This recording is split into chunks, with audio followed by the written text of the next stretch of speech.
My guy Yington. Oh, what's up? Oh man. Out here, man. How you feeling, Brody? Uh, I'm doing all right. Yeah. Got this fucking ice pack on my foot. It's all fucking. It's pretty swollen. I can't wear my fucking sandals anymore, or my boots, or my work shoes. Yeah, kicking buildings down. Dude, I don't know what the fuck I did, man. Well, I mean, all I can say is WrestleMania weekend got the best of me. Had Joe for the count. Yeah, dude. Fuck me all up. Hey, man. Golly, Duke. Nah, but like really, the only thing I could think of is like I hopped a fence Saturday night, and like showing off the agility. Shit. Let them know you still got it. You still got it, man. Like I mean, like I didn't fall. Like I landed on my feet. Stuck that landing. Yeah, like I didn't feel anything. It was only like a fucking 4 foot tall fence. I feel like Big Show walked over it, but hanging low, You didn't have your knee sleeves on. Took all that pressure on your feet. Yep. And I fucking woke up on Sunday. My shit was just hurting and it was swollen, and I've been dealing with it ever since then. And finally today, I woke up and I was like, "Fuck, this thing is fucked up, dude. It hurts." And just told him to work. I was like, "I gotta go." Man, so you got here with just a whole ass foot just out. Yeah. Out, like, yeah, I already offered tomorrow. Fucking, man, we ain't got no peas, man. I got some fruits, some frozen fruits. There we go. Some berries. Big bag of frozen peaches.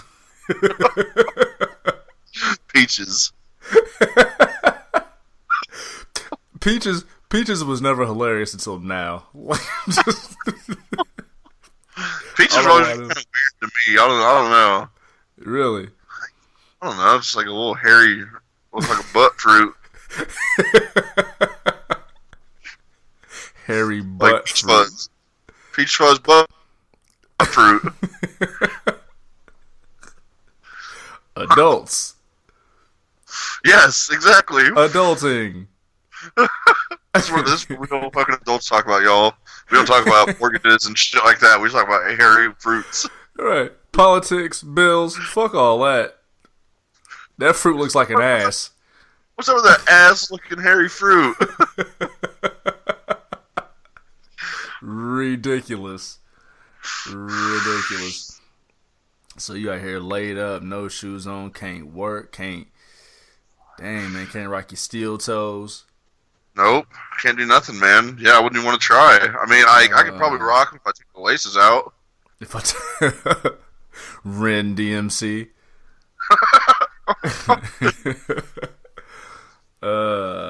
Damn, man. So I realized I had a little bit of a hater moment. What was this? Right, it's surprising, right? I can hear it in your voice. Damn, son, for real? I missed it. Like, was I there? No, you weren't there. This was actually yesterday, man. It was last night. I was being talked to about this Lil Nas X, Billy Ray Cyrus, Old Town Road remix song. It's been a big controversy about it, right? I've been seeing a bunch of memes. That's all I've seen. Well, so Lil Nas X, he made the original song and intended for it to enter the country charts. But the thing is, it's like it's a rap beat with like a banjo on it, and he's singing with his little southern drawl. He's singing about horses and the Old Town Road. Well, country music, your Billboard was like, nah, we're not letting this go on the country music charts. Because it doesn't have, the elements of country. So, homie went and got the God, Billy Ray Cyrus. He got old Billy Ray. Got old Billy Ray for the remix. And I ain't gonna front, man. Billy Ray kind of did his thing. kind of did his thing. Miley's dad, isn't it? That's Miley's dad, man. And that's what I thought of, too. There's a line in there says something about he ain't got no more stress. He been through all that. I'm like, oh, that means he clearly don't give a fuck about Miley. Because if I was her daddy, I would just be stressed out all the time. All the time. But he kind of did his thing. But I think, like, it's being considered to go back into the country music chart. But my hater moment came is when I was talking about it. I was being told how, people at work, like, hey, this is a great song. Check it out. Hey, buddy. And, yeah, and I'm sitting there. I was kind of tight.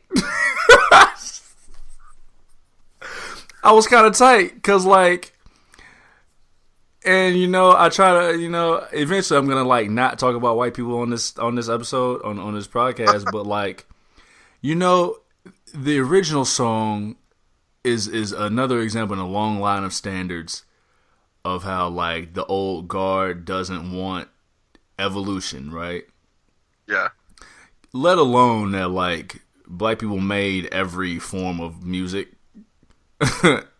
like, initially, and what it turned into, including country music. And now it is what it is, and they don't want to let the homeboy in, even though mad country music songs be using rap drums. Oh, yeah. Pick any Florida Georgia Line song. I couldn't tell you. I never heard them. I don't know. You've heard them and didn't know you heard them. Oh, okay, I got you. Yeah, I couldn't tell you once. My window down the cruise. You heard that song? Oh, yep. That's the only. Yeah, I can't. Yeah, I got great vocals. But yeah, so they're incorporating rap drums, but don't want to incorporate the original rapper-esque personas, except for like Nelly. But I mean, that's Nelly. But I mean, it has country elements. Billy Ray's logic going into it was like, well, I mean, look at the subject matter. It's got a banjo. How is this not a country music song?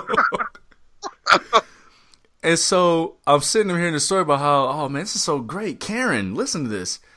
Jan, the song is great. And I was like, God damn it, they're trying to take another one. And I was like, it was a split second. I hope I couldn't like be seen, hating. But like, I realized I hated on the young boy. Like, I'm all for the reverse gentrification of country music. Yeah. Take it back. Take it. Get in there. Take it. Do it. It's yours, young God. Take that #1 record with Billy Ray Cyrus and fly, young eagle. You know what I'm saying? I'm sorry I hated it for 2 seconds. It felt weird. Like, I knew someone right. Like, I felt different for them 2 seconds. I'm like, yo, did I just hate? Yeah, I hated for a second. I didn't think it through. I hated for a quick second. I ain't like it. I'm a better man now. I apologize. Yeah, man. Eventually I'm gonna stop bringing up white people. But I gotta commend you, and I've said this on the show before, but I gotta commend you, because we're gonna talk a little bit more about Wrestlemania and last week's show where I spoke about the Kofi Kingston thing and Ron Simmons, and some of the crazier things I've said on this podcast. You stand right with me, bro. You stand right with me. Whether you can or can't add to the verbiage of what I'm saying, you stand right with me. You let me get my bars off. Man. I appreciate the camaraderie. I appreciate you standing next to your boy. You got it, man. Air 5. Man. Facts, man. Because I'm trying to, I gotta put you over, man. I gotta put you over. That's what we're here for, to put each other over, make it look good as possible. I know I'm putting a strain on you and your relations. You can't go to all the meetings no more. Oh hell, bud. But I mean, I know the roles we play on this show, even naturally and even accidentally. I gotta make it look good because I ain't gonna lie. I'm giving a little bit of a spoiler. I'm gonna announce the numbers. I'm gonna announce the numbers here in a second. You did lose. I Had you won, though. Had you won, because you got fans out here, dog. You are loved out here. Thank you, y'all. You are loved out here. People feel a camaraderie with you, man. But had you won, you'd have definitely been in Kofi Kingston to my Daniel Bryan, dog.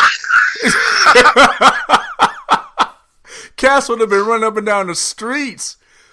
Social media just SOS. Hey, I mean, it's still Kofi Mania right now, dude. Shit. Hey, it's still the Mania, man. It is still Kofi Mania. But no, I gotta salute you, brother. We it's a good thing we doing, man. What else is on your heart, man? What else is on your spirits, Brody? Oh shit, dude. I mean, it's a long weekend. It was a fun weekend. Yeah. Tommaso Ciampa.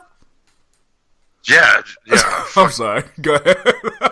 That was my SOS impression. Sorry. Yeah.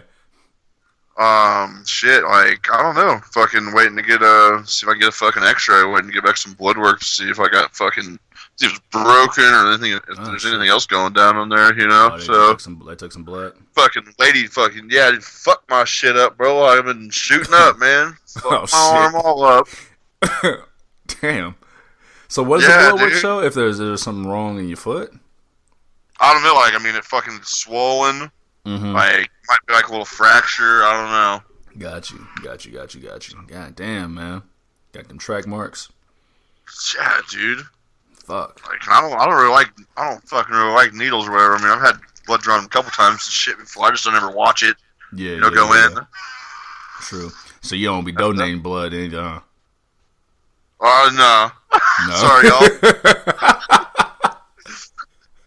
I'm keeping all this A positive. Just my blood. All this AB negative. I don't even know what the fuck I got. Shit. I got Budweiser pumping through my veins. Renweisers. I told my boss too today. Like, I texted him. I was like, I'm not gonna be able to come to work or whatever. Told him everything and told him they had to do some blood tests. Where he said, "Shit, all they're gonna find in there is Budweiser." Hey man. Hey, them Renweisers. I love it, man. I used to know my blood type. I haven't given blood in a few years, man. My schedule is always flipping up. They still be hitting your boy up, man. Apparently, I got that shit. Really? Yeah, apparently I got that shit. And I need to get back, man. It's just I gotta find a good time to do so. Like when you donate, they'll give you a. You said what? Jury duty. Once you do it once, they got you forever. Back. They coming back. Jury duty is so trash. You ever serve? Yeah. And I did it twice, and I didn't get picked for the first one. Mm-hmm. And then the second one, they were asking us all these questions and shit. And and my answer mostly was how do I know if she ain't lying? They're like, I don't know these people. How much is to trust what they say? How did they not choose you? They're like, fuck this dude, get him out of here. I mean, we'll be in court forever. Clearly, you didn't have any ties to these people. Clearly, you didn't give a fuck. You'd have been a perfect candidate to serve. I got my $25 and I rolled out. That pack of Renweisers was well earned. Oh yes. I don't think anything else is new with me, man. I wish there were more new things. I did an open house for the company.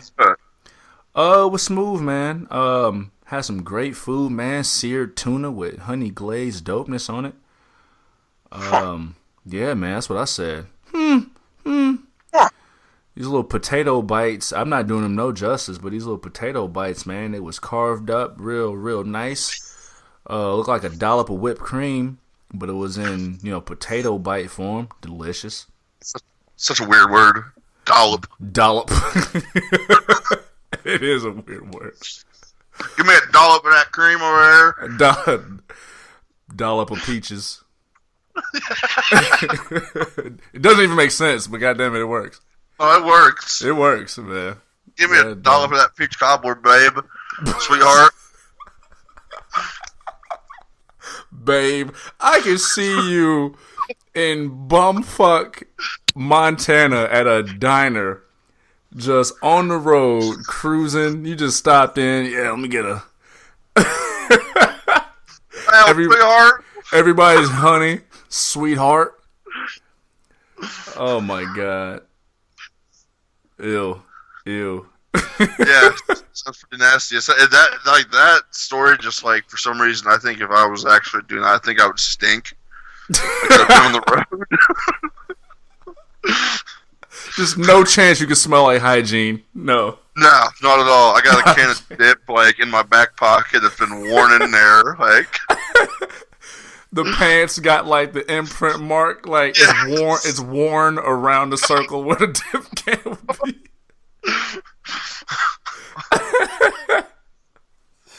Oh, you can see, God. You can imagine it. Oh yeah, absolutely. Gray shorts with like a big white trim circle. Yep. Where the fabric is just giving way, but it ain't never gonna actually go through. Yeah. Nah. Absolutely. That's some Wranglers, bud. You ain't ripping them. You ain't ripping them Wranglers. Not my buddy Lee's. God damn it. Yo. Golly, man. Yo, I want to thank y'all, man, for pressing play on episode 33 of The Hard Camera. I am your guy, Juve. I'm here with my tag team partner, Big Ren, the legendary, and together we are the New Day. Big Ren, let them know how they can reach you on social medias, dog. Alright, yeah. You can find me on Twitter at @amaffucka, _MAAFHUCKA. You can also find me on Instagram at @amaffucka, _MAAFHUCKA. And then last but not least, you can find me on Snapchat, MoffedUp316, MAAFFHHDUP316. Yeah, I mean, hit me on Twitter at Juvie Desayuno, JUVIDESAYUNO. Hit me on the Instagrams at JUVIDESAYUNO. Pardon me, Facebook.com/Juve for articles and whatnot and cool stuff and whatnot. Hit the YouTube page, man. Search The Hard Camera on the YouTube. Get the entire archive of the archive. And of course, the most important page, the show page on Twitter, man, at The Hard Camera. Hit us with your love, hit us with your follows. They'll hit you with the witty witticisms. They was all over it this weekend, man. Oh, yeah, it was good. Yeah, they were killing it. All over it this weekend. We had a huge weekend. Wow. It was damn long. I think officially that WrestleMania was the longest one ever, officially. 7.5 hours? Goodness, yeah, between the pre-show and the main show, yeah. We joked about it being a work shift, but damn. That's like my work shift on Saturdays, bro. It was a work shift. My goodness. And we talked about it, like not having the pay-per-view constraints anymore, having their own network, they can do what they like. But they do. Damn, yeah. Yeah. Go ahead. I don't know if we'll ever get another pay-per-view that long. I mean, I've seen a lot of people kind of talking shit about it just because it was so long, but it was long. I mean, they put a bunch of good stuff in there. Most of the stuff was pretty fucking good. I was pretty happy with it. I can't lie, Mania. You know what? We'll get to Mania in a second. Let's start with NXT. We started with NXT on that Friday night. One hell of a show, man. As we've come to expect, and we've mentioned before, NXT Takeover versus a main card pay-per-view extravaganza are two different shows. I mean, NXT is about the wrestling. If you're looking for direct competition, direct good wrestling, that's going to be that show. I mean, the Mania show, that's about the spectacle. It's about the fluff. It's about the showcase. Talk to me. How'd you like Takeover overall? And we don't have to touch on every match. It was 20 matches this weekend, so we don't have to get on everything, but the highs and the lows. Hit me. Oh, I mean, I loved it, man. Starting the night off with fucking War Raiders versus Aleister Black and fucking Ricochet. My God, dude. No doubt. I mean, okay, Ricochet, he could fucking fly through the goddamn air, but Hanson? Bruh. Ain't no 300+ pound man supposed to be just moving so freely like that. Jumping off the top rope onto the fucking mat, like I'm not talking about the ring, like onto the ground, front flipping off that fucker. You know what I'm saying? Nah, no, let me move. I'm moving. Oh yeah, you better. I'm moving. Get,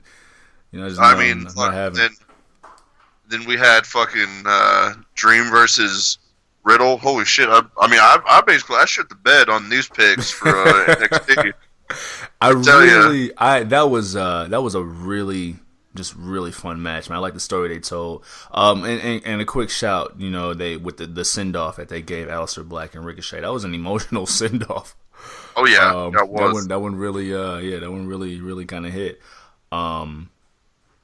But yeah, no, Velveteen Dream and Matt Riddle, I really liked the story they put forth in that match. Matt Riddle was vicious during that match. Yeah, he's spitting all over the place, like he's got rabies. Man. Everything you said about him being a bro, but like an asshole bro, he showed that. Yeah, that was it. We see. You know what I'm saying? It was a metaphorical headbutt to the face. Like, I don't know how he's going to be after. My bad, interrupt. No, you're fine. It was that metaphorical headbutt to the face, and then he was like, "You want to go? You want to go? You want to go? You want to go? Want to go, bro? Bro, you want to go? Yeah, I spit in your drink. Yeah, I roofied your drink. Do something about it, bro." Yeah, like, dude, I can't believe, and like you were just saying how the story worked, dude. That build wasn't even that long, but it was great. It was. It really was. It was. Like, and so, like, why can't they do that more often? Because we've been getting shitty builds. Well, I guess that is Triple H's game over there. Yeah. But we've been getting shitty builds kind of on the main roster for quite a while now, and they had a maybe 2-week build. Of all the feuds, this was probably the most rushed, but it still came away with such a great ending. Like, Matt Riddle was vicious, right? And he was controlling most of the match physicality until the Dream was crafty enough to figure out a way to get up out of there. You know what I'm saying? I definitely thought we were going to see that post-match beatdown, but Matt Riddle came and extended the fist of brotherhood, and they fisted. Fist bumped, I should say. Shit. Dude, hard, bro. I should say, yeah. Yeah. Bro, you want a fist? Oh, my God. Fist bump. Hey, man, you said it, not me. I did. Sometimes it just comes out, man. You never know. It just comes out. Moving on to Pete Dunne and Walter. Golly, man. That dude's a monster. Dude.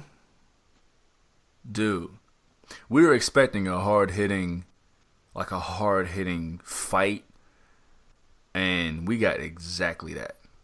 Oh, yeah. It was a slobber knocker. We got exactly that. It was an unconventional David versus Goliath. Like, Pete Dunne ain't gonna run from nobody. But he was punching up, if you will. He was fighting up. And 685 days. 685 days gone. We have a new NXT UK champ. My man Walter with that super power bomb, and then had the nerve to go back to the top rope, all 300 pounds, and splash. Like, dude. It's like that friend that's doing too much. Yeah. They definitely drank a pint afterwards and went and had a bar fight. Oh, yeah. They went to the pub. the pub, you right. The watering hole. The pub. I just lost my train of thought. What was I going to say? We're talking about getting pints at the pub. Yeah, man. I think this Bud Light threw me off. I'm drinking out of a mug because I'm classy. Oh, wow. You're weird. Yeah, like a coffee mug. Not like the tall joints. Like a small little, like, cafe Did you warm mug. up, too? The next one. Mix it with my more warm milk. Like a hot toddy. Right. Golly, man. That'll come back to me in a second, or maybe it won't. But moving on, the surprise of the night, man.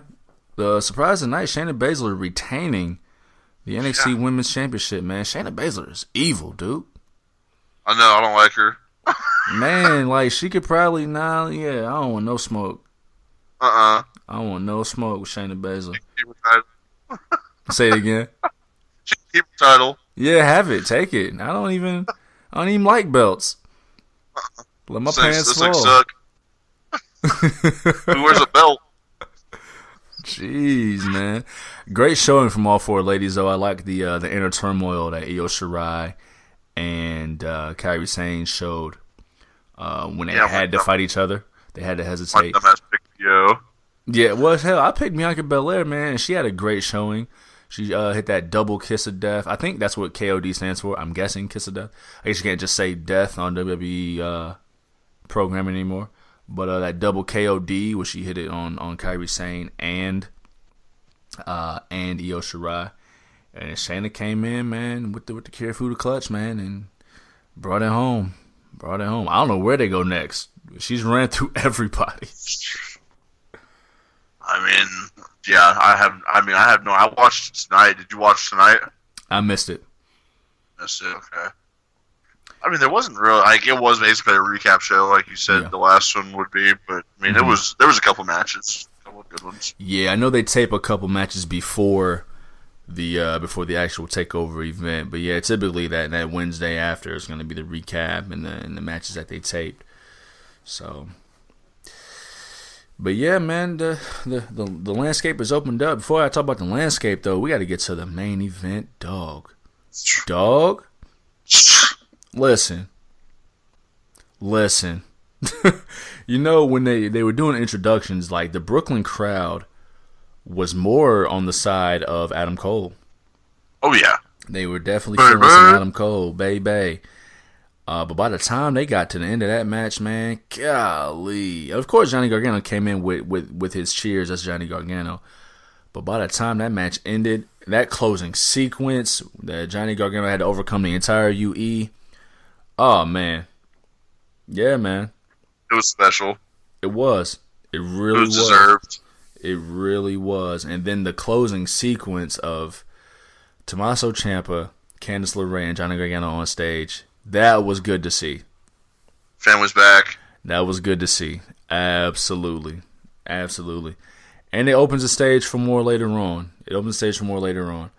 I mean, Tommaso can come back in 9 months and turn again. You know what I mean?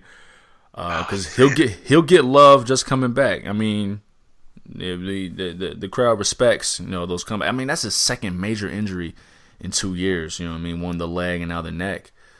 So, yeah, it's a fucking bummer. Yeah, man. He's gonna be. I mean, he better come back strong.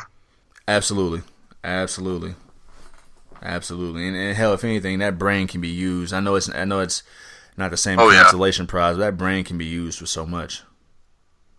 I'm sure it would be. I mean, if it came down to it, they'd be stupid not to. Yeah, man. Round.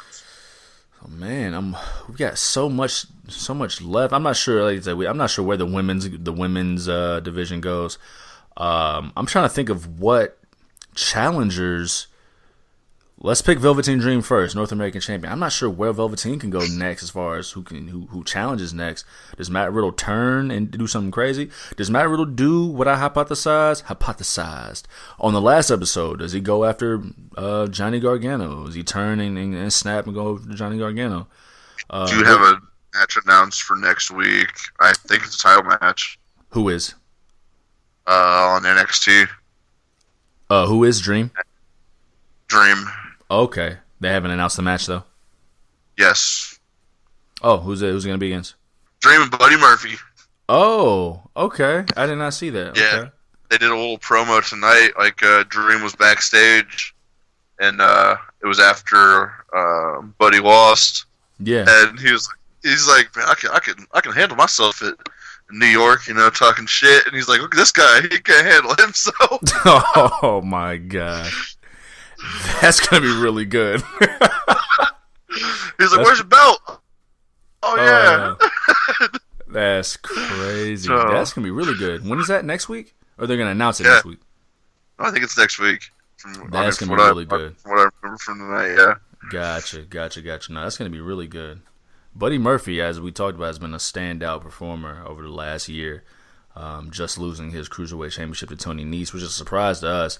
I think more so is a surprise because we haven't seen like any 205 Live ever.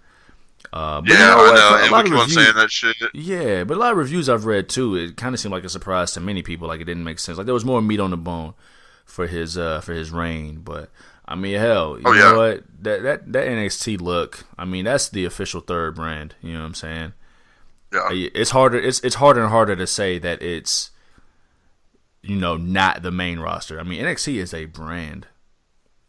It's a whole other world. It's a whole brand unto itself, man. So that's a good look for Buddy Murphy to get that shot, another shot on NXT because I mean, that Blake and Murphy team wasn't gonna get it done.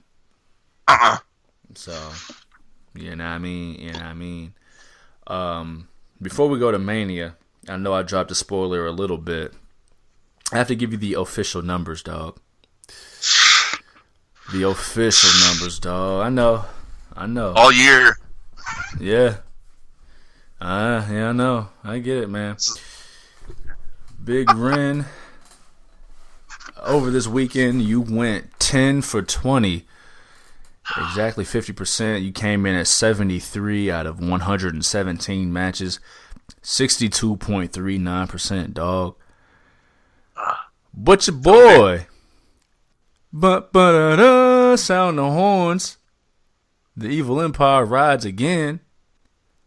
Holding the man down. Boy Juve came in at 14 of 20.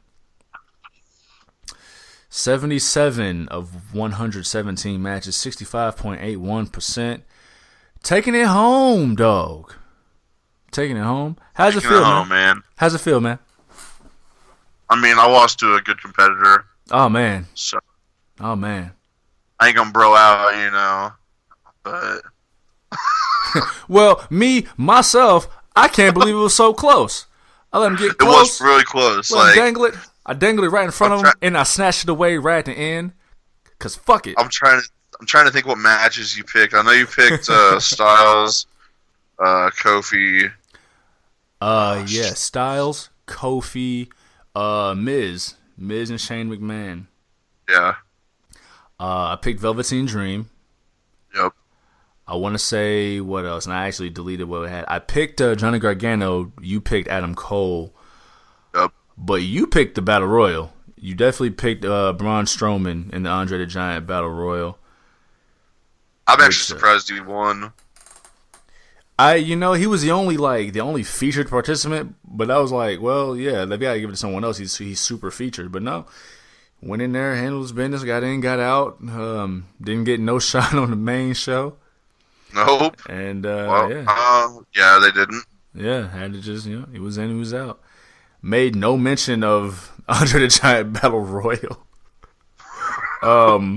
Monday or Tuesday on SmackDown, but hell, bud. Kofi, I mean not Kofi, shit. Truth. Did you see Truth shit? On SmackDown. Yeah. A little bit of it. A little bit. Yeah. Hear what he said? What he said about Carmella. Yeah, she beat Andre the Giant. Yeah, right. Yeah, man. Truth is good, man. I can't be mad at Truth no more, man. Truth is funny. Truth is hilarious. But yeah, let's run up and down the highs and lows of the card, man. Kurt Hawkins and Zack Ryder, the new Raw Tag Team Champions, picking off the Revival on Sunday and Monday. Yeah. When do they start bringing rematches back? They don't. No rematches. Ain't no rematches. Oh. No rematch calls. No rematches. Oh. I'm confused about that whole shit. That was a redo. It wasn't a rematch. It was a redo. Ah, that's what they're calling it. Okay. It was a mulligan. Gotcha. Yeah, it wasn't a rematch. Don't be crazy. Don't be silly. Don't be silly. I feel like I mean, they made a fake big deal about Kurt Hawkins ending his 269 match losing streak. I feel like the moment could have been. Say it again. I'm like, I don't know. I think that's like, I don't think he necessarily like, really did. Like, that's not a singles match, bro. Well, I mean, I get you. But I feel like they could have made a better story had they like built it a little more instead of announcing it. That Thursday, the Thursday or the Friday before Mania. Yeah, they had some meat there. They could have told a story to build that up and made the title change worth a little bit more. The Revival had one of the just most pitiful tag team title reigns in recent memory. They deserve more as the top guys, but hell, you know how that system works. Hell, so there's that. No, yeah, I mean, like, shit, dude. I mean, I don't know what they're gonna do now. Like, yeah, man. Yeah, well, pushing forward, let's go. Go ahead. Coming, so, what's I was up? gonna say we got the shakeup coming. We'll talk about that later on. We got that coming up. You never know. Absolutely. Pushing forward, man. It was a bit of. I know we had a lot of top heavy matches for WrestleMania, but it was still a bit of a surprise to see the Universal Championship not only start the show, but right when because we watched it together. I don't know if the listeners knew that. We watched it together, but I looked at you, and once we got like the shock and awe off our faces, and after I dissed Hulk Hogan like once or twice, once the match started, I was like, "Oh, bro, they're changing. Seth's about to win." Yeah, Seth's winning. Like they're starting out too hot. They had more of a match before the bell even rang, and which I was kind of disappointed to that. Like, really, wow. They could have definitely made it a bit longer. Yeah, but I mean, that's what we've all been wanting. Yeah, they gave it to us. They did. They did. Because we talked about why we were like, nah, Brock's gonna win. But I mean, throughout the night, and this is kind of a testament. Throughout the night, they booked WrestleMania with #sense. Yeah. They gave us exactly what we've all been bitching about for 6 months. Yeah, it was a heavy babyface night. A lot of babyfaces won. The heels who won should have won, except for Shane. We'll get to Shane and Miz here in a second. But for the most part, like, they booked the night with sense. I get what you mean about the match, more of a match before the bell. I feel you too. It could have been like a longer match. It told a cool enough story. I mean, before the bell, Brock, he ran through Seth Rollins, man. Yeah. Ran through Rollins. After the bell rang, he got some suplexes off. But once Rollins was in control, he closed it out. He closed it out. He hit 5 moves. A low blow, a super kick, and 3 stomps. And he got up out of there. CrossFit Jesus has risen again. CrossFit Jesus has risen again. Praise him. Praise him. Praise him. I hope he doesn't get hurt, because you know how these things happen once you get a chance. Especially that one. Especially that one. Yeah. Unless you're Brock. Unless you're Brock. Yeah, man. I'm sure Seth will be losing non-title matches in no time.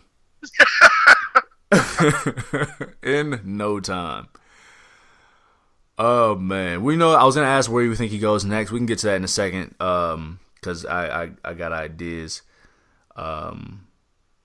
Moving on. So what happened next? Oh, AJ and Randy. Yep. It went how I actually thought it was going to go. AJ Styles with Phenomenal Forearm defeating Randy Orton. What you think about that match? I was more excited before the match than I was like during it. Yeah. I kind of expected a whole lot more fireworks. Yeah. Considering they've both been in this shit for a long time, and true. I think a lot of people were expecting more fireworks. But, we haven't really had, like, how many Randy Orton and AJ Styles matches have we even had? We haven't had that many. No, we haven't had that many. They might have had a meaningless match, like a year ago. I feel like they did in a build to one of the B pay-per-views, I want to say. But high profile, that was their first one. Yeah, and it was kind of like, I just felt like we were missing something. But, like, all in all, I enjoyed it. Yeah. It definitely wasn't bad. I think it was just indicative of WrestleMania itself, because there's a couple matches we're gonna get to that kind of suffer from the same thing, in a sense that on paper that match card, give it all time, and you had an all time card, but we'd have been there for 11 and a half hours versus the 7 and a half. We'd still be watching Mania right now. So it's kind of like some of those things had to suffer. Like we said, it's the showcase. You're not necessarily going to get the great matches. Some of the top programs are going to get fully fledged matches, and we even had gripes with some of those, which we'll talk about. But for the most part, it's a showcase. So yeah, I felt the same way. It didn't quite get out of that. It could have hit that next gear. It could have hit that next level. It didn't quite get there. Kind of stayed in third gear most of the time. It did. It didn't quite get there. Randy hit RKO out of nowhere. He got kicked out of. I think AJ Styles injured himself doing that phenomenal forearms to the outside. It's a long drop. Randy super RKO, didn't get it, but yeah, I mean, it was cool. Randy, AJ Styles standing tall over Randall Keith. Where does he go? Where do they go after this? Well, Styles wasn't on SmackDown, and Randy Orton RKO, who was that? Mustafa Ali. So maybe they'll go somewhere Kevin Owens comes out of nowhere. Stunner, yeah. And a lot of that stuff is hard to really... It's hard to gauge because we have the Superstar Shakeup coming up next week. So maybe they were teasing... Yeah, what? I gotta give major props, though, to... who the fuck was that? That fucking Stunner.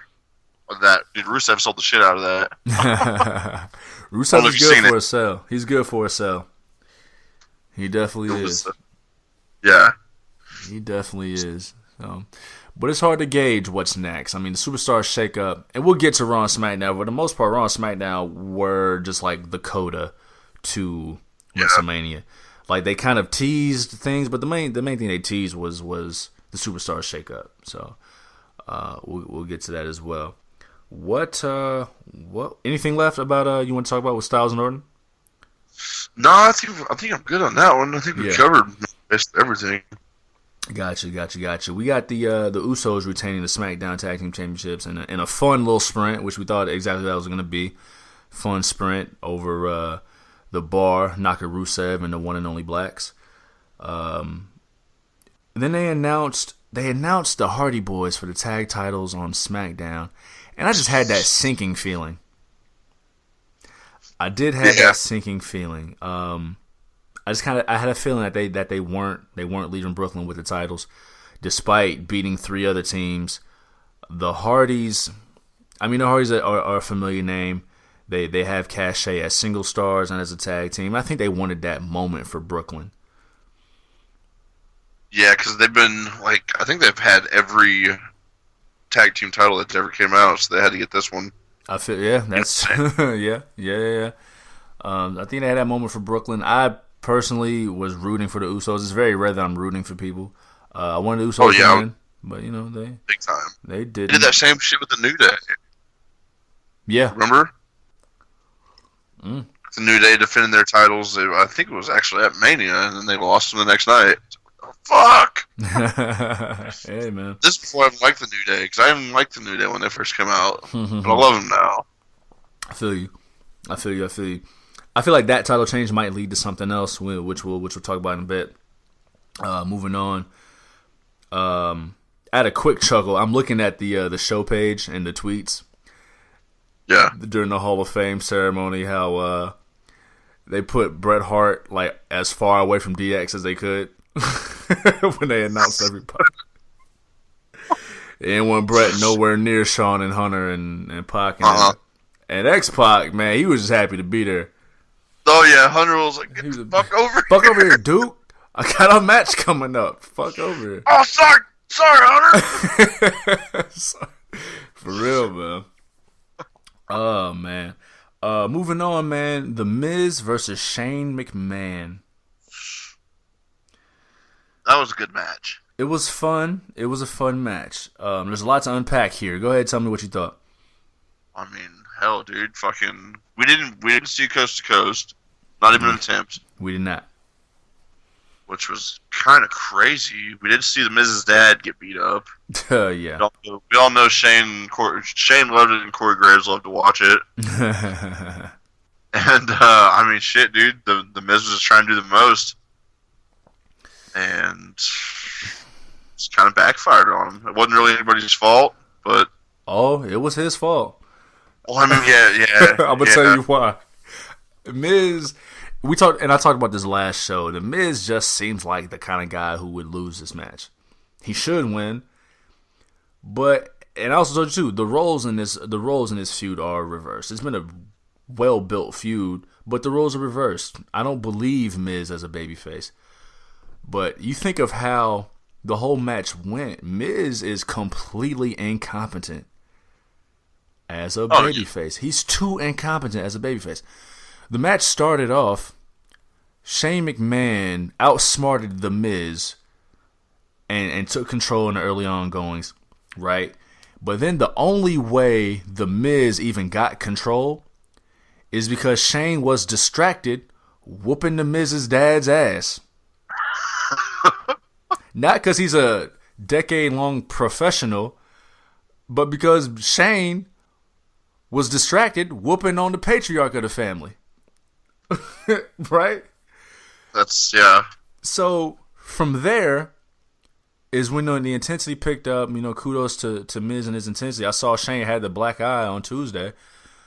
It turned into a fun match, but the thing is, Shane kicking out of everything, that was kind of a babyface performance. Even though he's getting his ass whooped and he deserved it, those are babyface things. My man got launched off of that platform, smacked the golf cart, smacked the floor. Oh shit! I completely forgot about that. That was a pretty good drop. Yeah, and then kicked out. Right? Shane got basically choke slammed through a table and kicked out. Yeah. Miz hit. Should have been done. He should have been done. Miz hit the skull crushing finale, his finishing move on that first level of the platform, and Shane kicked out. Shane put in a babyface. Shane put in a babyface performance by kicking out as the fucking heel. As the heel, and then we should have known too to finish the match. Well, I did know. I picked Shane. I didn't know it was gonna be that way. I didn't know it was gonna be that way. You right. You right. Speaking of hanging, we go to the finish of the match. Listen, man.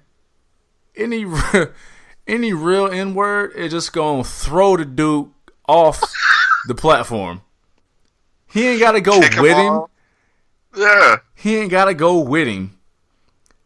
Look, man, I'm never in my... Look, man, you put hands on my daddy, I'm not about to suplex you off of a 15-foot high platform and land with you. No. I'm not going to see you at all. No, I'm tossing your ass off that platform. So, and then maybe drop an elbow, I don't know. I'm saying, right? Yeah, maybe you're right. But we're not going to land together. On the bottom. Right. And then that's the end of it. Miz, once more showing his incompetence, couldn't even manage to get an arm over the man. And gets pinned. Yeah, and he wasn't even there last night. And Miz wasn't even there last night. Miz whooped Shane's ass worse and wasn't there. Throw him in Rice, man. Throw him in Rice. Yeah, fuck out of here. Throw Miz in Rice, man. You bugging. Minute Rice. Ugh. Yeah, filthy. Filthy. Yeah, I didn't because I was watching it last night. I was like, what the fuck? What is even going on? Shane. Yeah. I mean, yeah, Shane just came out and basically said I'm the best in the world, and they're just talking shit to fucking CM Punk basically the whole time, saying I'm the best in the world. I'm the best in the world. Man, that crowd last night. I mean, we'll get to it, but I mean, you know how them crowds are, man. The Raw and SmackDown after Mania, they gonna do their thing. Man, they did. Yeah. And we've been talking about how we felt like that was a shot at CM Punk. Back when they first announced the tournament, we talked about like, feels a little shaky, feels a little salty. But he gotta leave my man Greg Hamilton alone, man. Listen, I almost reached my hand through the phone. He's dude, yeah, he's being a complete bully. Dude. And like I don't think it really fits him to be like he could be a heel, but don't be that type of heel. He's nah. The way he came back just negates him being that kind of heel. Or even really honestly being a heel. Like it just doesn't fit the same way it did back in the day. Like I don't buy him being a bully like that. I guess maybe to Greg Hamilton, but like it shit don't I don't know. It don't work for me all the way. I was waiting on somebody to come out and be like, man, leave Greg alone. Leave Greg alone, man. Who better than Greg Hamilton, man? Yeah. Who better than Greg? You know. Maybe we're scared. Yeah, maybe they were scared. Real quickly, we have new women's tag team champions in the Iconics. I'm fucking very surprised. I was kind of surprised too. I was actually surprised too. I really thought Bayley and Sasha would hold them for a little longer. But on the flip, and this was brought up to me. On the flip, Becky Lynch is a new champion, so eventually she's gonna need some challengers. Ooh, shit. That'll be fun. We also didn't see Sasha on Raw. Bayley had a match against Alexa Bliss, who's just coming back in the ring as well. So they're building it up, man. Building up that roster, building up them challengers. Yeah, no, this is always a very interesting time. Oh, yeah. A couple weeks after WrestleMania, they're always very interesting. You never know what's going to happen. This is true. It's a new time. The Iconics are annoying in a great way. I really enjoy their character work. I like them when they fucking stuck their hand out for Braun to shake and they just nah. Right. Great character work, man. So this match, because we'll talk about the rest of Mania, but this match, for match quality, for the moment that it created, this match should have been the main event. Like, I get it, the story of Becky, Ronda, and Charlotte, I get it. But the way this match went, this should have been the main event, to be quite honest. We have a new WWE champion. His name is Kofi Kingston. Talk me through, man. We got a lot to unpack here. Talk me through it. Shit, man. I mean, I always wanted Kofi to win it. Yeah. But knowing how WWE is and how they've done things in the past and shit like that, it wasn't looking very good. I feel you. On paper. I hear you. And fuck me, was I wrong? I mean, they fucking, man, that was, they pulled it out, man. It was, I mean, fuck, dude. It was amazing. Yeah, man. The whole fuck blew up.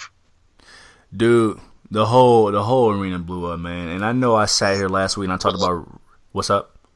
The whole world blew up, man. Yeah. Yeah, man. And I know I sat here and talked last week about representation, and I still stand by all of that. But, I mean, the story, on paper was bigger than that. It was about the people who've busted their ass trying to get through the glass ceiling, so to speak, to make some of themselves. But, I mean, I was sitting next to you during that match. Yeah. And I had a certain focus that I didn't have for the rest of the show. You want to focus out. Yeah, man. So your focus. Yeah, my focus meter was depleted after that match.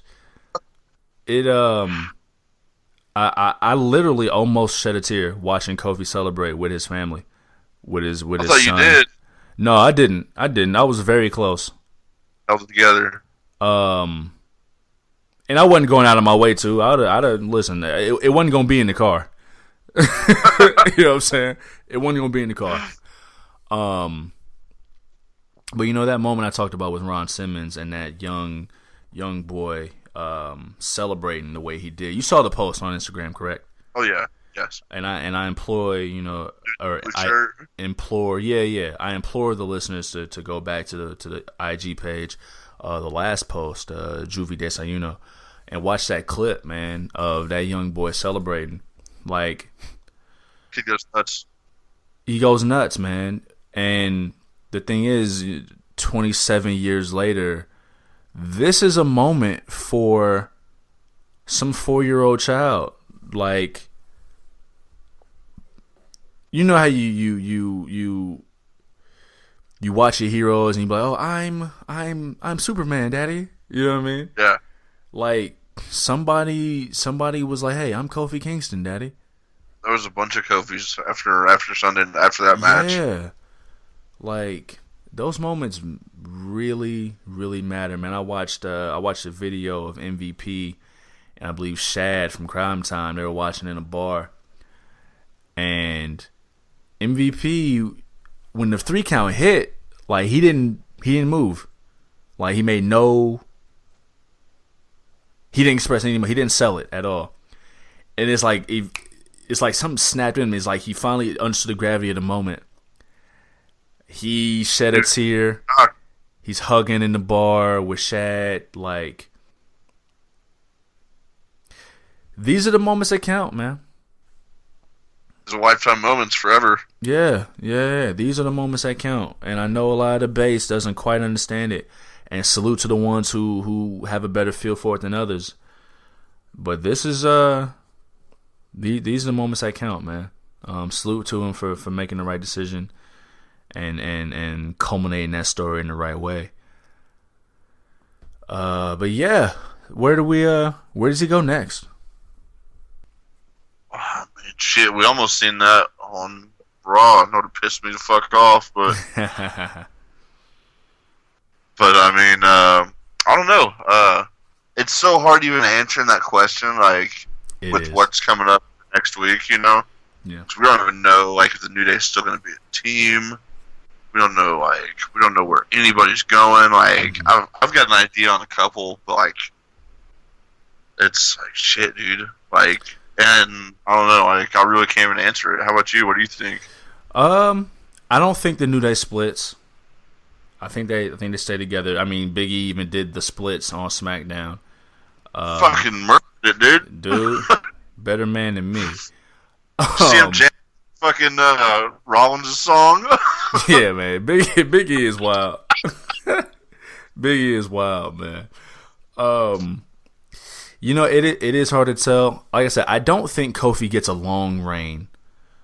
Him having a long reign wasn't necessarily the point. The point was him getting it. So I don't expect him to have a long reign. I expect Randy Orton RKO Mustafa Ali. So my first thought was Kofi versus Orton. But hell, I could also see a series of no rematches against Daniel Bryan. Oh, yeah. Not a rematch. I mean, it ain't a rematch. Yeah, we didn't see him. I was going to say, yeah, we didn't even see him. So, I don't know. It's tough to tell. Like I said, I don't think he gets a long reign. A little more than a vanity reign. I don't want to say that. That makes it seem kind of cheap. But he'll get a short reign, nice little reign. I'd say probably till June, at the least. At the least, you know what I mean. I don't know if he'll hold it till SummerSlam, but say it again. Saudi Arabia, Blood Money 2. When is that?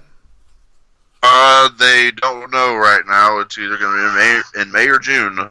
No, well, hell, it's damn April now. They better figure it out. Yeah, it's already April, bud. They better figure that shit out, man.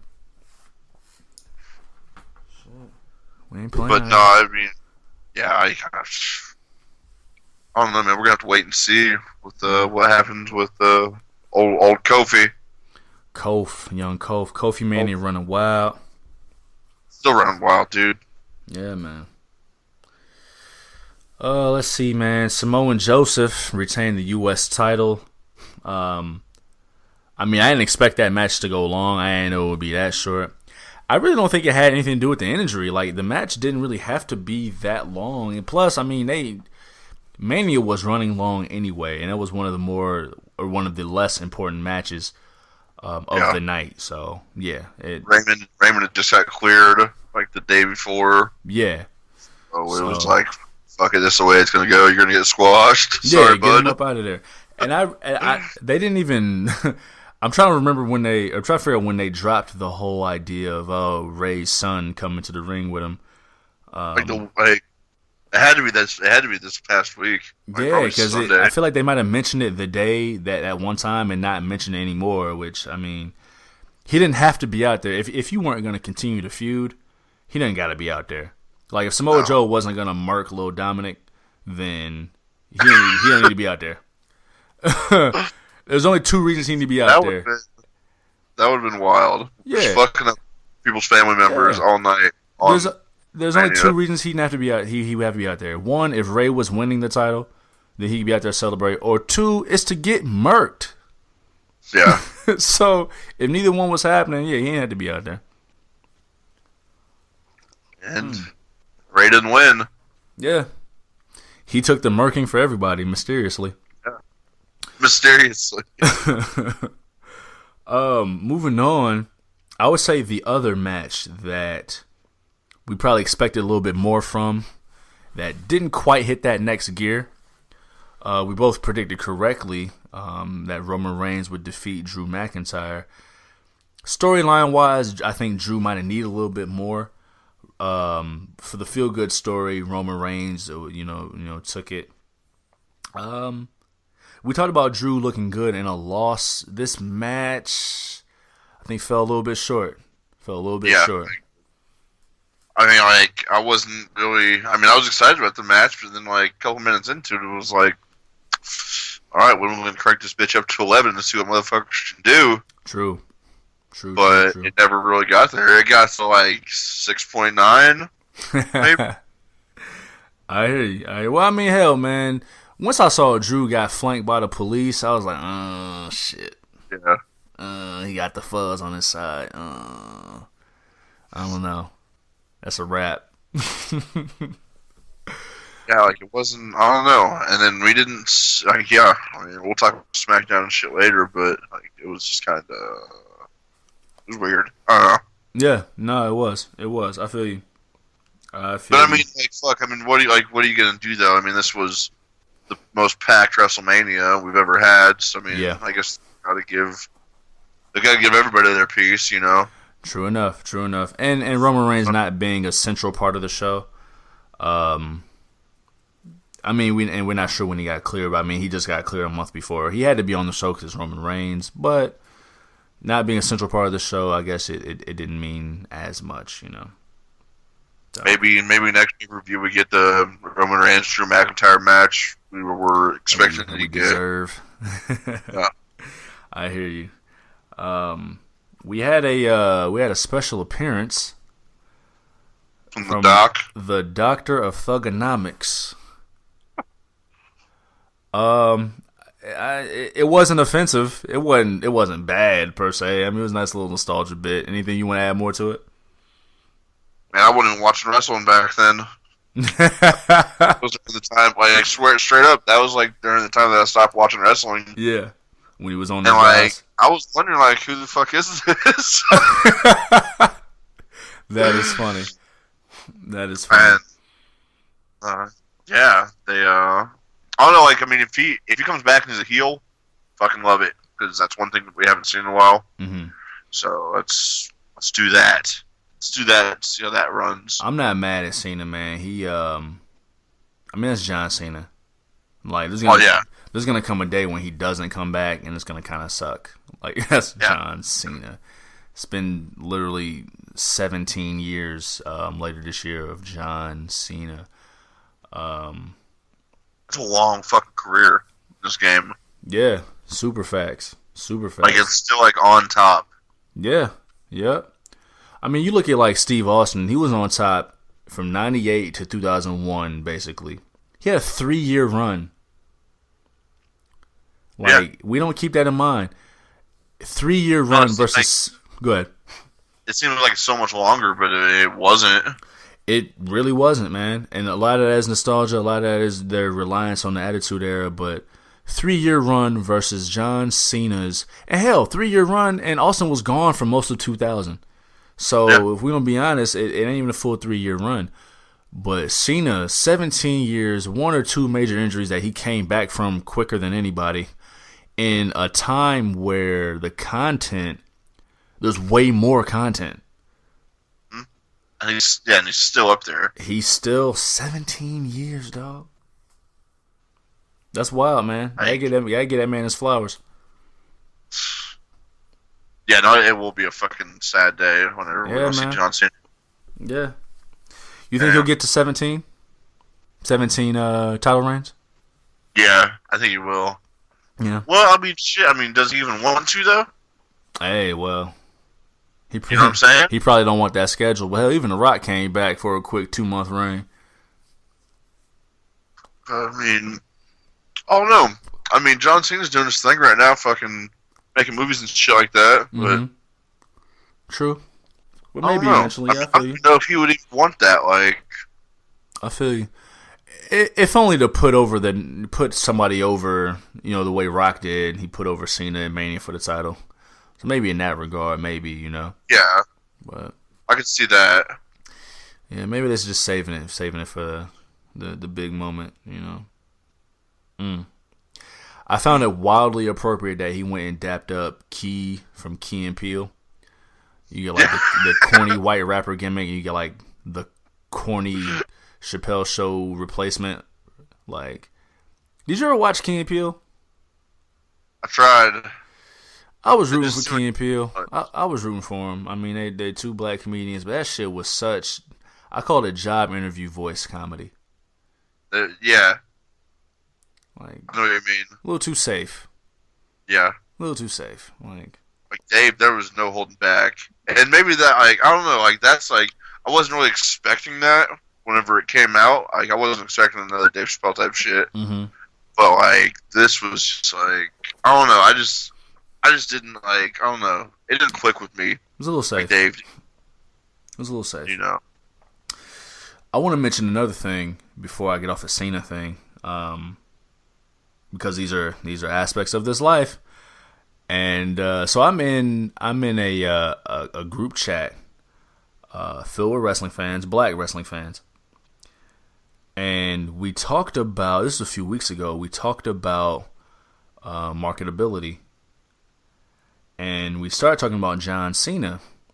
And the timeline had gotten a little mixed up on when John Cena became John Cena, right? So he stumbled into the white rapper gimmick, right? And he used that, and Vince used that to make John Cena a viable top guy.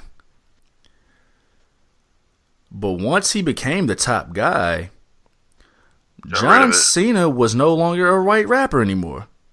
Just John. He's just John. Hustle, loyalty, respect, Marine, salute. They got rid of the white rapper aspect once he became the guy. You can use him to get to the top, but you can't market. You can't use that as the face of your company. Grow up. Yeah, he can't be the face of your company. No. That's crazy. But I found the irony in that, in the sense that we talked about it a little bit with Miley Cyrus. We didn't really go into it, but Miley Cyrus, the Lil Nas X thing, but like Vince used, and it's old as time. Vince used the idea of Black Cool to get John Cena to the top, and then threw it to the side when he became the man. But then one of the more highly regarded moments of WrestleMania was him pulling out the old white rapper thing again on Elias, who's like a rock and roll dude. Yeah. So I don't know. Something I had to point out. These are. I see. Like, I didn't even know that because, like I just said, like I didn't. You weren't watching, like, right? Dude. Yeah.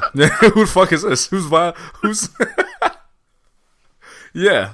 So I don't know, man. Like I said, it was okay, but I don't need to see John Cena doing that shit. That man is a 41-year-old white man with a JBL haircut. Like, relax. You do action movies now. Fuck me up when I see him with that hair. Yeah. Anyway, moving on. We had 2 retirement matches in a row. We had Triple H. Outrageous. Outrageous. We had Triple H defeating Batista in, I believe, the longest or slightly second longest match of the night. We made mention of this last week, too, that like we kind of knew this match was going to go long. Oh, yeah. Triple H's matches nowadays are always... Yeah. I mean, going back to like WrestleMania 30. Yeah. Fuck, dude. Yeah, well, that was a great match, so I'll give him that. Oh, yeah, it was amazing. This one, though, what'd you think? I mean, I thought it was sloppy. Did you? Like, I mean, I think I said it in the last episode of the show, that Batista just kind of sloppy, and it wasn't Triple H at all. I thought it was old David, you know. He did stumble walking into the ring. Was not committing on those fucking pedigrees. Oh, man, that first one especially, yeah. Like, come on, dude, like... And I actually just read that, like, it was an interview that he did, and he said they didn't really work on the match too much. So, yeah. You get what you put in, I guess. Yeah, absolutely. 26 minutes of... you know, I wouldn't say it was sloppy. I just think it went long. It had it just more than what was necessary to me. No, he didn't commit on those pedigrees at all. You know, that first 10, 15 minutes actually wasn't too bad. Triple H whipped him with that chain. My man took the pliers and took his nose ring out. Yeah, okay, yeah, that was tight. Got his nose ring up out of there.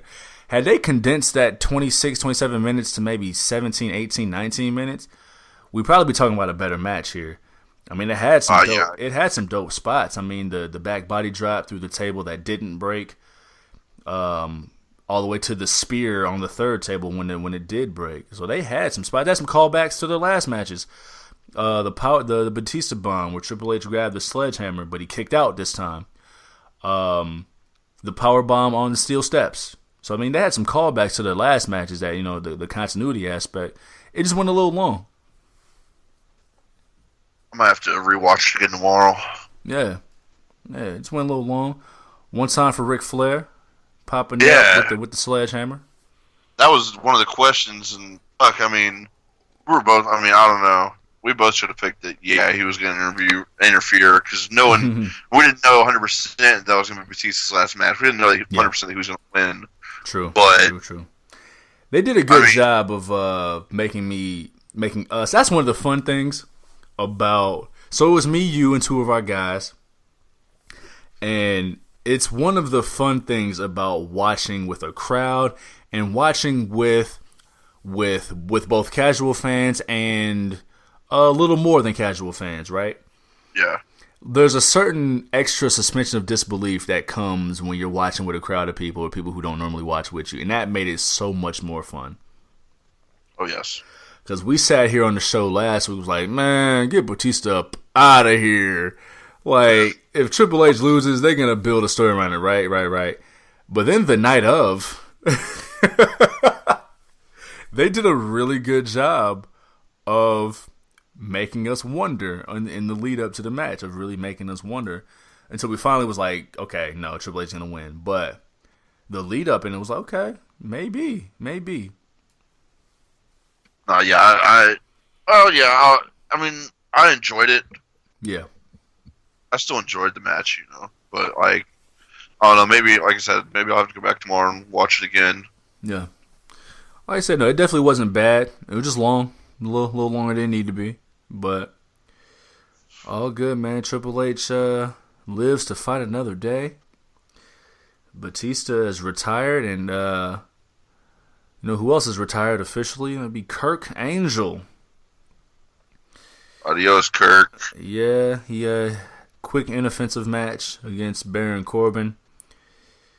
One of those that lacked a certain, and maybe just the length of the show, but it lacked a certain something that we weren't expecting a lot. I mean, it's a broken down Kurt Angle. It's Baron Corbin. I guess I was expecting a little more sizzle, but I mean, we didn't need it. Baron Corbin got in, got out, deep 6 in the days, and Kurt Angle's retired. The end of days for Kurt. Yeah, man. Yeah. And if there was any doubt about it, man, Lars Sullivan came and snuffed that out the next night. Yeah. Nobody gives a shit about Lars anymore. No, you don't think so? I don't think so, man. I think there was too much time off. From the vignettes up into his actual debut, yeah. I hear you. Yeah. I hear you. I was never checking for Lars anyway, but I know you were kind of looking out. And I know they got big things in mind for him. I was more excited like whenever he was still in NXT, and then they were talking about him coming up, and then they just stopped. Yeah. And he just lost his flame. True. He went murked Kurt Angle, then went and murked the Hardy Boys after their tag team victory. I'm interested to see what he's got coming up. What were you gonna say? I was gonna say, yeah, I get why he would attack the Hardys. I think it took away from their title victory a little bit. Them celebrating with the titles and then Lars, but he had to make his impact. So, I mean, he could have done it on somebody else, somebody that did win the titles. Yeah, that didn't just win. Right. Like, especially against like a tag team, like, what are you gonna do? Like, you're gonna fight them on a handicap match? Right. And then you're gonna beat them. You're gonna be tag team champions, and you're not even a tag team, bro. Nicholas is not walking through that door. Yeah. He ain't walking through that door. My man, his spring break is over. My man is back in 5th grade. So, Lars with the debut. Moving forward, what happened after Kurt Angle? A couple matches left, man. It went as we thought. Finn Balor getting Bobby Lashley up out of there expeditiously. In the demon paint, just under 4 minutes, I believe. Bobby Lashley had his contacts in and everything. He couldn't even get it done. Trash. Too trash.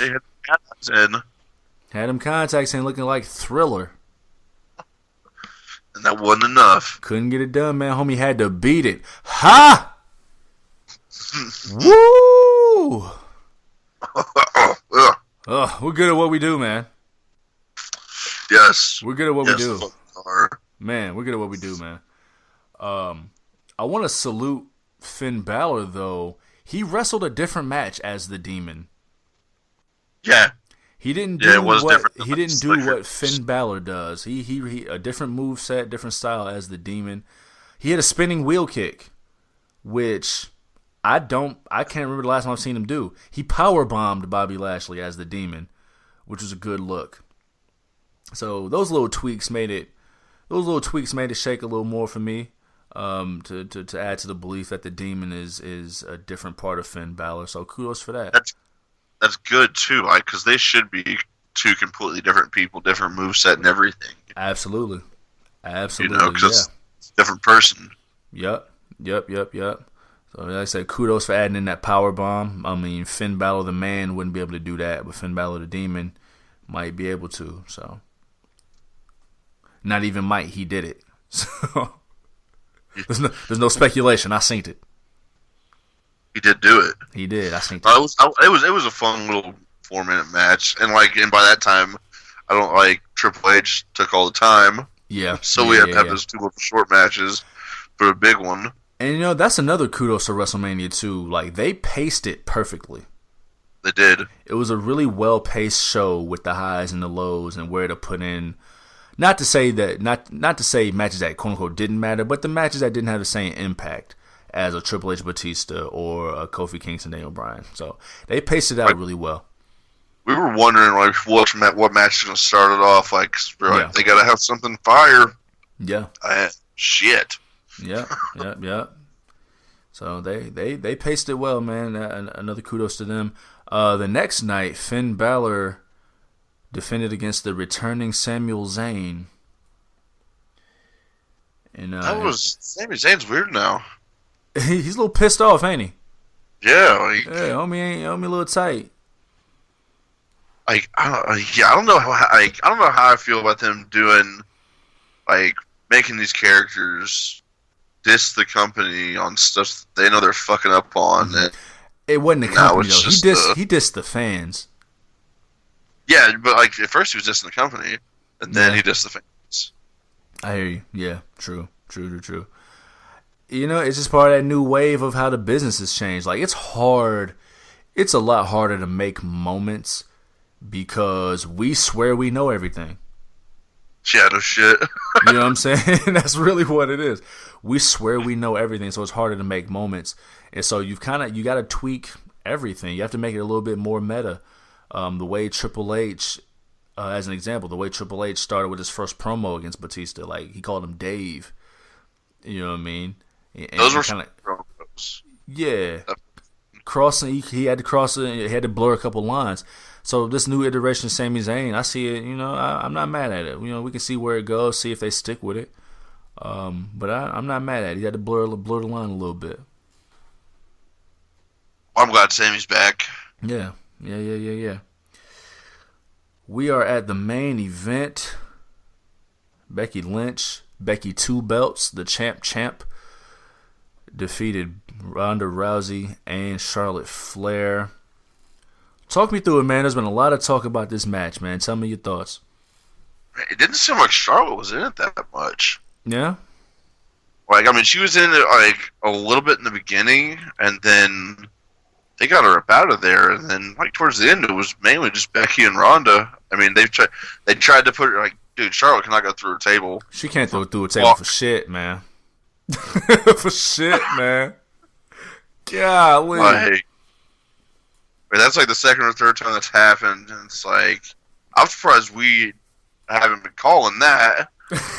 That's got to go on the SummerSlam game. Will Charlotte successfully go through a table? Yeah, for sure. Golly. Yeah, man. You know, and I didn't notice that. I might have to go back and watch that match. I didn't notice that, but that's actually a cool little poetic moment if that was the case. I mean, in a sense, it started out as Ronda versus Becky. So to get Charlotte up out of there is a nice little bit of storytelling. Yeah, I mean, that's what we all wanted. Yeah, you know what I mean? The match itself, before we get to the main talking point of the match itself, what'd you think? I enjoyed it. Mm-hmm. There was a couple there's a couple little nitpicks, you know. Yeah. I can't really think of what they were right now, but I mean, like, I think it lasted long enough.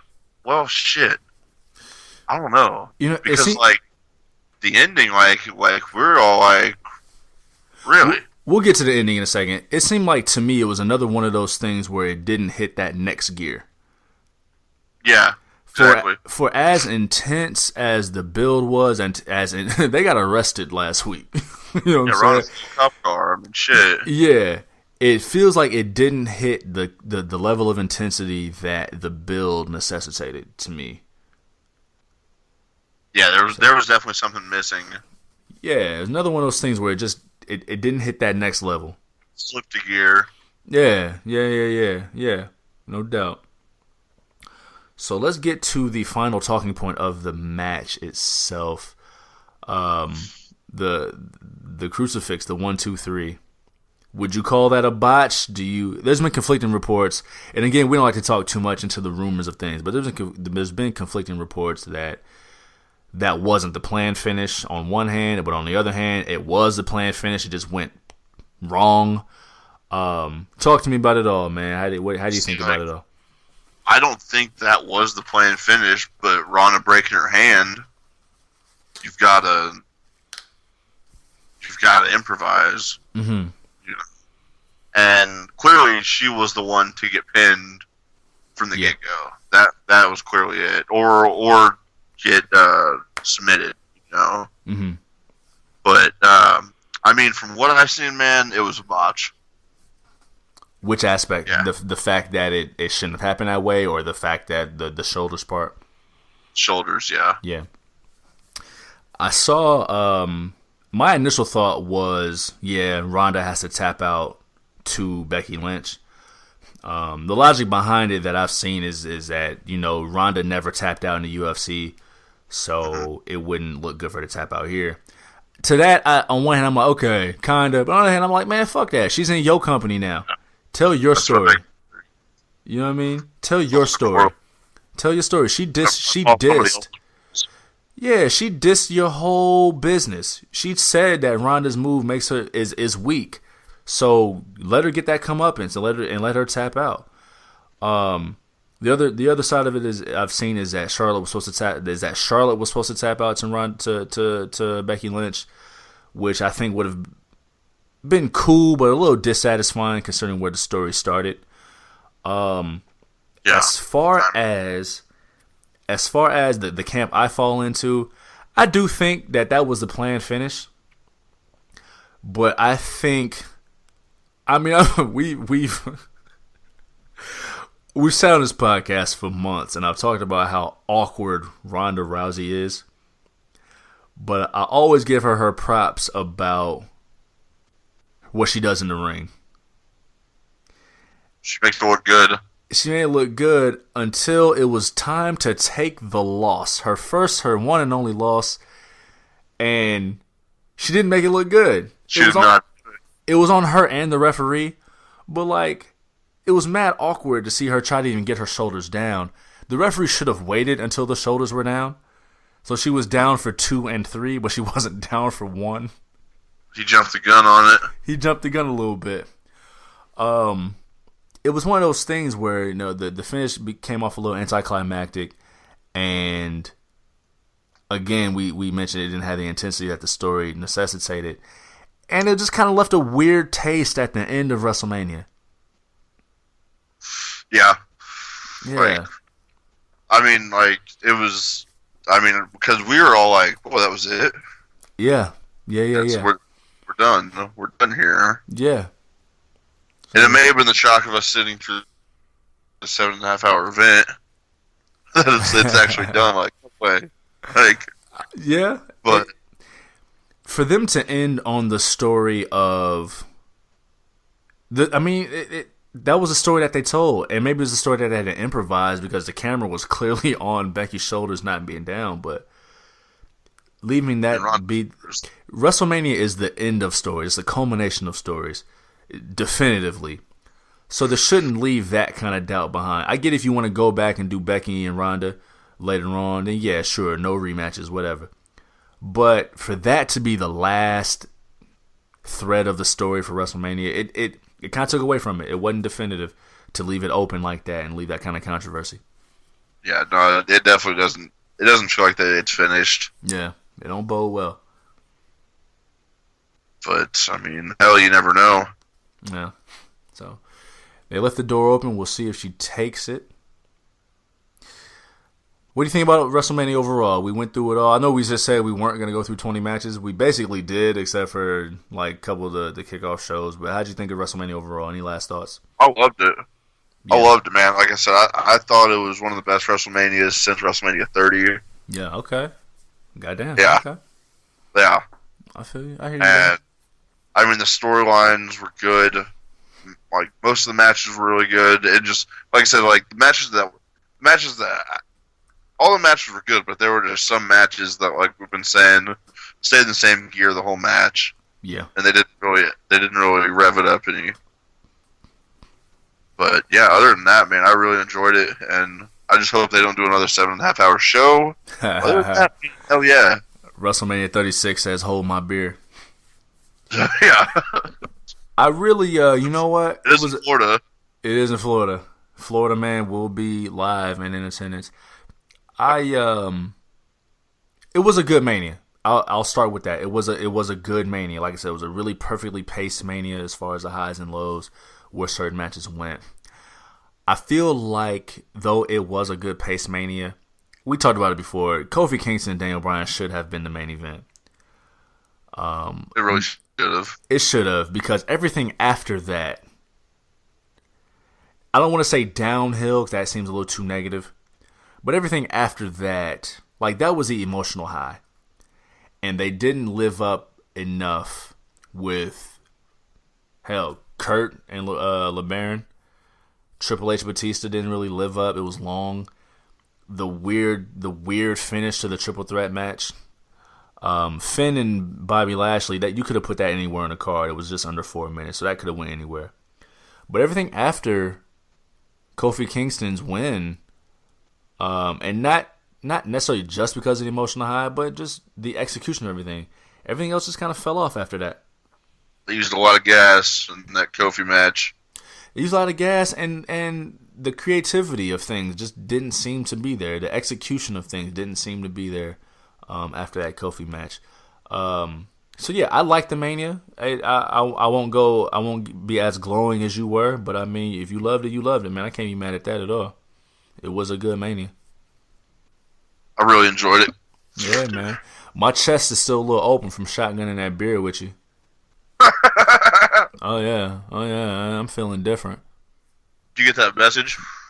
I did. I'm gonna put that on the IG page, man. For the listeners, y'all want to see me shotgun a beer with the boy Big Ren as we get ready for Mania, man. We're gonna throw that on. I'm gonna throw that on the Instagram post for this episode. IG is Juvi Desayuno, JUVI DESAYUNO. So check that out, man. Go check that out. Yeah. So next week is, well, before we get there, anything else in the week that was, as far as maybe Raw and SmackDown, anything that we missed out on?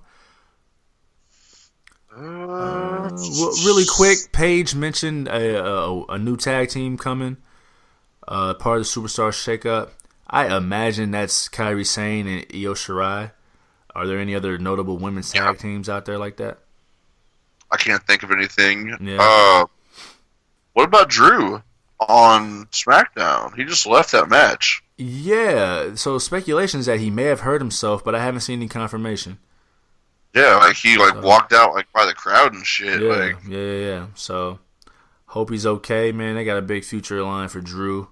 I see him as being Seth Rollins' first title defense as storylines develop. But no, Drew's gonna have a big year. So Lacey Evans and Becky Lynch. I don't know if I want it yet. I'm on the fence. I am on the fence because on one hand it seems a little too soon because Becky can't lose the title that fast, but Lacey can't take a loss that fast, so it seems too soon. On the other hand, and I guess this is part of the too soon aspect because the positive aspect is something that they could wait for. It's a perfect clash between the two characters. The man versus the sassy Southern belle who takes pride in being a woman. Yeah. So I like that aspect of it, but we could have built Lacey a little bit more in the ring. Yeah, because we haven't seen her yet. We haven't seen her in the ring yet. Yeah. So we'll see how that goes, man. I like I said, it's a natural feud, but it seems a little soon. I mean, hell, had they taken care of the rest of their women's division in the meantime, they wouldn't have had this problem. But we're trying to be positive. The mania of positivity. I don't think anything else really happened on Raw and SmackDown. Yeah, I think we did cover it all as far as Monday and Tuesday. So next week, we have the Superstar Shakeup. Happens every year, the week after Mania. A little bit of a shake. It's not exactly any kind of rhyme or reason. There ain't no draft. There ain't nobody picks no lottery balls. You just your music plays, and there you go. You're on this show now. Give me 5 shakeups from Raw to SmackDown or SmackDown to Raw. Give me 5 shakeups you see popping. I got Braun going to fucking SmackDown. Really? Braun going to SmackDown. We did see the tease between Braun and Samoa Joe. I really liked it. Crowd loved it. Yeah. Because really, there's nothing they can't really do anything with him right now on Raw. It feels like there's just too much going on. It's top heavy. Cool. It is top heavy. I think Lars is going to go to Raw. Okay. They'll make him pick a side. Yeah. And then, what do you think Lars' first rivalry is? It's tough. It's really tough. Shit, I don't even know, man. Yeah. How about you? I have no idea. I kind of just picked that out of nowhere. It's too soon to put him with the big guys like the Roman Reigns, the Braun Strowmans. But it's got to be someone notable enough to where it makes sense. So that's tough. I don't know. That is a tough one. Yeah. Keep going though with your shakeups. The Usos going to Raw. Okay, losing the titles there to the Hardys. Mm-hmm. Yeah, I can see that. I almost went that way. I'm going another way, but I can kind of see your way happening more than what I'm going to say in a second. Go ahead. And I'm going another tag team. I've got the Revival going to SmackDown. That's where I was going, actually. That's actually where I was going. Was that 4 or 5? That was 4. That was 4? Okay, go ahead. And then I got Becky going to Raw. Oh, you're going to make her pick a side? Yeah. Do you think they unify the titles? Do you think that's coming? I don't know, man. I kind of think they are. Yeah. Because we got a lot of belts out there right now. We do. Yes, we do. Yes, and I mean, if you're the champion, you can go both ways. I mean, you're a free agent, I think. Which was my thought initially. Like, why? Listen, one heavyweight champion, keep the Intercontinental and the U.S. title, because those aren't the same things. They're mid-card, but they're not the same thing. One's Intercontinental, one's just the U.S. champ. So, yeah, keep both of those. One women's champion, one tag team champion. Like, it ain't complicated. Huh. It ain't complicated at all. I think it'd make it more interesting too for both shows. Absolutely. It'll let us know that they can write stories that aren't necessarily revolving around the championship. Because if you're not in the championship feud, they really got nothing for you. Yeah. The Raw tag team division has been limping along. The SmackDown tag team division has kind of been limping along. If you're not in the title feud, Raw. It has. Absolutely. But yeah, if you're not in the feud, it's kind of limping along. Yeah. So who you got? What picks you got? So I feel like Nakamura makes a move. Moves over to Raw. I could dig that. I think that would be kind of cool. He's been on SmackDown for 2 years now. Yeah. So let him get some fresh blood, man. There's a match with Seth Rollins to be had. There's Finn Balor. There's some names over there. He can have some fun over there. I also see. I initially had the Usos going to Raw, but I pulled back because I want to see the Revival versus the Usos. I mean, that actually be perfect since they both just lost. Yeah, right. But Raw needs tag teams. Bad. Yeah. Raw needs tag teams bad. We need somebody against Hawkins and Ryder. So I might come back to that. I can maybe see the Usos going over there. I also have the Revival going over to SmackDown. I think it's good for them. SmackDown is the wrestling show. Mm-hmm. And we could have some great matches between the Hardys and the Revival. Oh, yeah, that'd be fun stuff. That would be great to see. Great to see. I could maybe see the Bar going back to Raw. Yeah, I could see that because they're not really being used. No. Well, I mean, except this past week when they interrupt both those matches. Yeah, they just get in the way. They just get in the way. It's been brought to me that, and this has been a thought for a while, that maybe Finn Balor goes to SmackDown. I'm not against it. I don't quite see it, but if Finn Balor goes to SmackDown, then Samoa Joe has to go to Raw just by virtue of the titles. Yeah, true. Unless they do some kind of swerve. Like they did the little swerve thing last year. Jinder Mahal went to Raw and then lost the title to Jeff Hardy, who went over to SmackDown the next night. I don't know. I don't know. Pete Dunne. I think Pete Dunne gets a call up. I can fuck with that. Him losing the title to Walter, I think he gets a call up. And put him, because I got to be definitive, put him on SmackDown. Walter. Pete Dunne. Pete Dunne. I'm sorry. I feel like more can be done. No pun intended. But put him on SmackDown. There's some fun to be had over there. SmackDown needs another star though, because they're gonna have the Fox show coming up. Braun. You think Braun Strowman? I think so. He'd be a good name over there. There's some fun that can be had too. I don't know. I can't call it. I can't quite call it, but I do know Ross is about to get shaken up. You know who I just came across? Who's that? Bobby Lashley. I thought you were gonna say that. My man. The big man. He looks like money. He smells like money. Not no more. Yeah, well. He's missing a little bit of gold. And yeah, I mean, he murked Dean Ambrose, so it ain't like Dean's coming back. No. So I mean, you know, I can see Bobby Lashley going to SmackDown. I ain't mad at it. I'm scrolling through everything right now. I don't know, man. I still feel like they keep Raw top heavy. I mean, SmackDown does have The Miz. Ooh.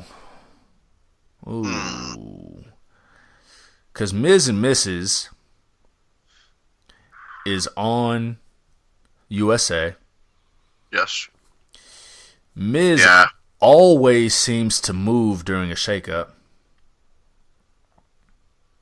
But if they move The Miz again, I mean, yeah, they might capitalize on Miz and Mrs., but it's going to do two things. You're going to miss the money of a Miz-Daniel Bryan feud where the lines are switched up. You're going to miss that money. And you're going to kill Miz's momentum again. Every time he moves, they kind of hurt his momentum. He has to build himself up back again.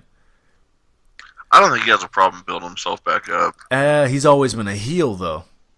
Yeah, true. To where he can talk that shit. And now he's just this really incompetent babyface who doesn't have that same fire. He's a family man. And family man don't get the job done. Look, I seen it. Yeah. We've been seeing it.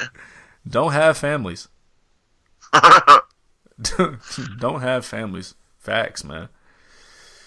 But yeah, I'm looking forward to either way. I mean, the Superstar Shakeup is gonna be fun.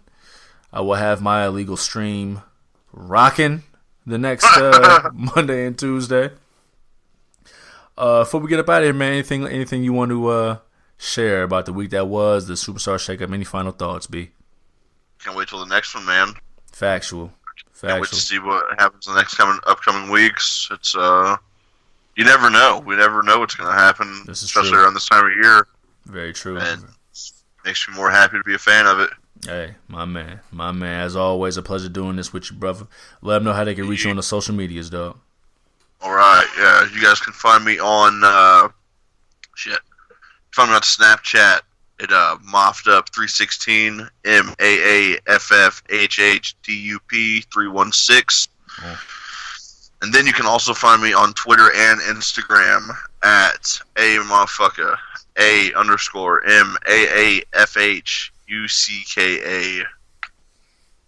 Dig it! My guy. Hit me on Twitter at Juvie Desayuno, JUVIDESAYUNO.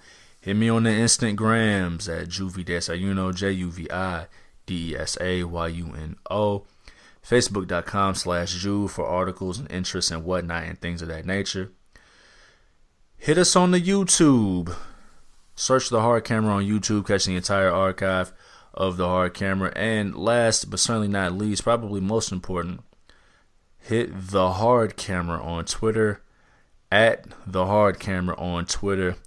We're going to come up with more ways to try to be more interactive to y'all, man. It's a new time, it's a new season, it's a new year. And we want y'all voices to be heard just like we like our voices to be heard, man. I want to thank everybody who's been along with us on this journey, who look forward to us putting out new content when we do. We wanna make this we want to make it the best thing possible. You know what I'm saying? The best thing smoking. We do something a little different when and how we do it, and we're just going to keep continuing to do what we do, man. Hell fucking yeah. Hell fucking yeah, man. I drank the rest. Oh, nope. I still got some beer left. We'll toast to that. Toast. Absolutely, man. Absolutely, brother. In the meantime, I am your guy Juve. That is my tag team partner Big Ren, the motherfucking legendary, and together we are the New Day. We'll see y'all next time. Adios, amigos. Salute.